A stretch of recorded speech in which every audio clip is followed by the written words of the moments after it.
Hello guys and happy Friday! So I was requested to make a video about mirroring or chameleon effect. That is actually a common issue, but I think that it is very well pronounced in people who have borderline disorder. So let's talk about that. So mirroring is subconscious replication of other people's nonverbal signals. So copying other people's gestures and facial expressions and their tone of voice, speech patterns, their clothing, it can be anything. And actually, to be honest, it is a great tool to make people like you. So in a lot of different psychological studies, it was shown that people tend to like people who copy their gestures and behaviors. They even advise to do that during an interview or on a date or just to make more friends, because somehow subconsciously it makes other people like you. But it can become a pathological trait, and I think that it is very logical that a lot of borderline people do that, because it stems from two different issues. So one of them is fear of abandonment, and the other one is lack of sense of stable identity. Let's imagine that you are alone in a room and you walk to a mirror, look at it, and you see a complete stranger, or you see no one at all. Sounds fearful, right? There is no you whatsoever. This is how people with borderline disorder feel almost every day of their lives. They really have no sense of identity, so they tend to copy other people a lot. So yeah, they try to avoid it at all costs, and so they try to mimic other people and copy their language and stuff like that. And also they can change their behaviors from one social setting to another, and this is where the chameleon effect or social butterfly effect steps in. So basically it is being different with different groups of people. You can go from one person to the other and you will be two completely different people to both of them, just depending on what kind of people they are. I used to have it a lot, and I actually didn't even like throwing birthday parties because of that, because I felt like I want to invite people from different friend groups and they all knew me as a different person. It's not that I lied to them or something, but it was just different kind of behaviors and stuff, and it actually stems from the lack of this inner home or inner understanding of who you actually are. And then the fear of abandonment is influencing your behavior in a way that you want to make other persons stay with you, and you think that if you're going to copy everything that they do, this is going to make them like you more. But in fact, it can actually backfire, because not everyone likes to be people who are exactly like they are. So I think that it's still worth having a clear sense of identity and knowing who you are and what you need from life. So in my experience, I really didn't have any idea of kind of who I am and what I like and what I dislike. I picked a lot of hobbies just to impress other people. I would pick up anything that my friends at the time and people that I liked. You can really not get good at something that you don't really like. So it doesn't make any sense to pick up a hobby that doesn't really spark something inside of you.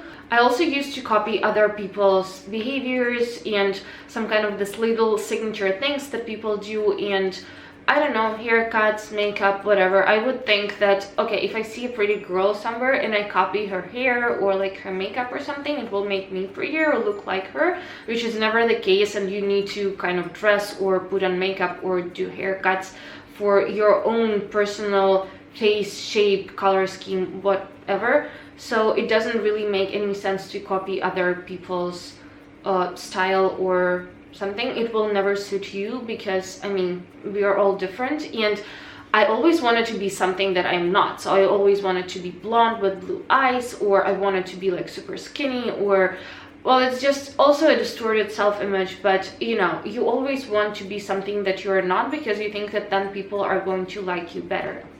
Now, on a positive side, I think that people with borderline disorder are very, very socially adaptable, and it gives them a very big advantage in social interactions, because we are so sure that people won't like us for who we are that we become just amazing at making people like us.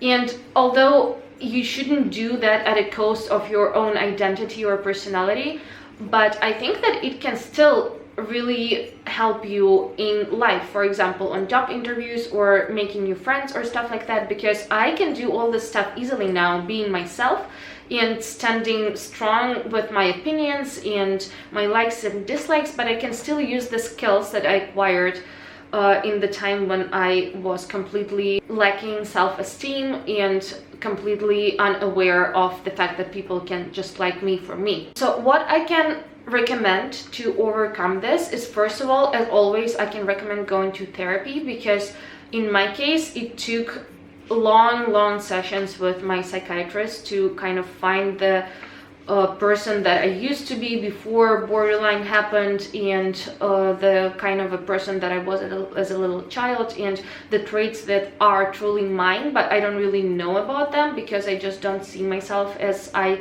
really am. And she convinced me that I am a likable person on my own. I don't have to copy other people. I don't need to pretend to be something that I'm not, and people can actually just like me for me, which was super hard to believe, and I still sometimes struggle with it, but I think that it's very worth it. Also, I would recommend finding hobbies that really sparkle something inside of you.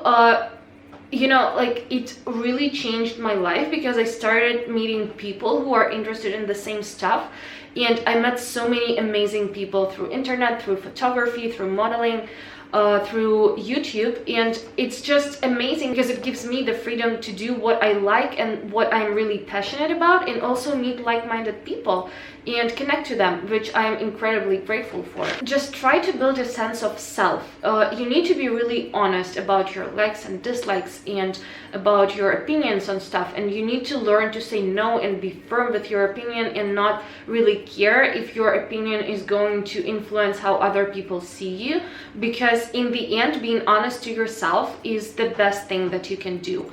And kind of leaning into other people's opinion and acquiring other people's points of view is not going to make you happy. You don't want to live somebody else's life. You want to live your own life, and you want to be your true authentic self, because I think it is the key to happiness altogether. Yeah, and the last tip that I can give is to increase self-confidence, which is a very hard thing, and I still sometimes struggle with my self-confidence. I'm really self-conscious about what I look like and what I talk like, and I can be extremely self-conscious, but now it's not such a problem as it used to be anymore. And most of the days I feel good about myself. I can go out, talk to people, and not care about what they think of me really, and just be myself, because when you are yourself, not everyone is going to like you, but the right people are going to love you for who you are.